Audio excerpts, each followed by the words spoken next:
Hamlet, Act 4, Scenes 5 and 7. In a previous episode, I discussed the Epicurean philosophy that can be found in Hamlet. And in this episode, I will be discussing another ancient philosophy, Stoicism, which can also be found. These two schools of thought are of interest to Shakespeare in this play because they address Hamlet's great question, how to regard death and suffering. Historically speaking, just as a side note, nearly all of the successors of Alexander the Great were professed Stoics, and on into the Roman times, the philosopher Seneca and the Roman emperor Marcus Aurelius. In this play, Horatio is the Stoic sage. In Act 3, Scene 2, Hamlet praises his stoic calm, or inner peace. For thou hast been as one in suffering all that suffers nothing. A man that fortune's buffets and rewards have taken with equal thanks. And blessed are those whose blood and judgment are so well commingled, that they are not a pipe for fortune's finger to sound what stop she please. Give me that man that is not passion's slave, and I will wear him in my heart's core, I in my heart of heart, as I do thee. Horatio is one who is free from suffering through having a peace of mind, which comes from a clear judgment and the maintenance of equanimity in the face of life's ups and downs. He enjoys a kind of independence from the vagaries of fortune. This independence is spoken of in Act 2, Scene 2. For there is nothing either good nor bad, but thinking makes it so. This is very similar to the philosopher Seneca's statement, it is not things that trouble us, but our judgments about things. According to Stoicism, passions or suffering results from incorrect judgment or false expectations.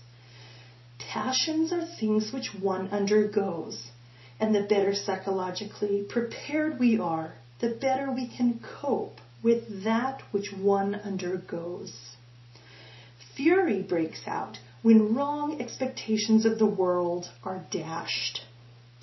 In Act 4, Scene 5, Ophelia betrays her own incorrect judgments about the world, which her father warned her against.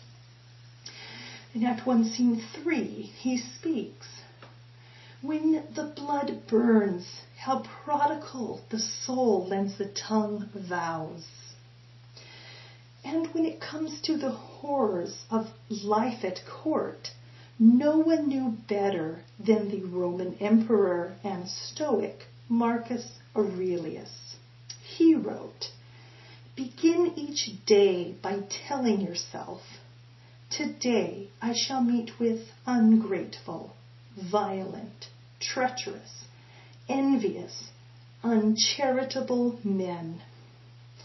Ophelia was completely caught unawares of the dangers of life at court. And according to Stoicism, Ophelia is having excessive impulses, and they've had a kind of momentum which carries one beyond the dictates of reason.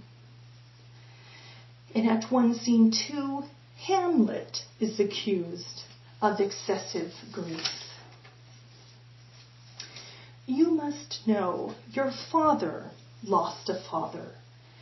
That father lost his, and the survivor bound in filial obligation for some term to do obsequious sorrow, but to persevere in obstinate condolement is to reason most absurd, and it is a fault to nature. This touches on the theme of Stoicism, which is to live according to nature. And to obsess about something beyond your control is to live a miserable life.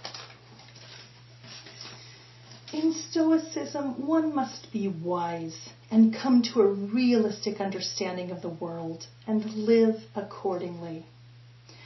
And one either has this wisdom or one does not. There is no middle term. There are no degrees of unwisdom.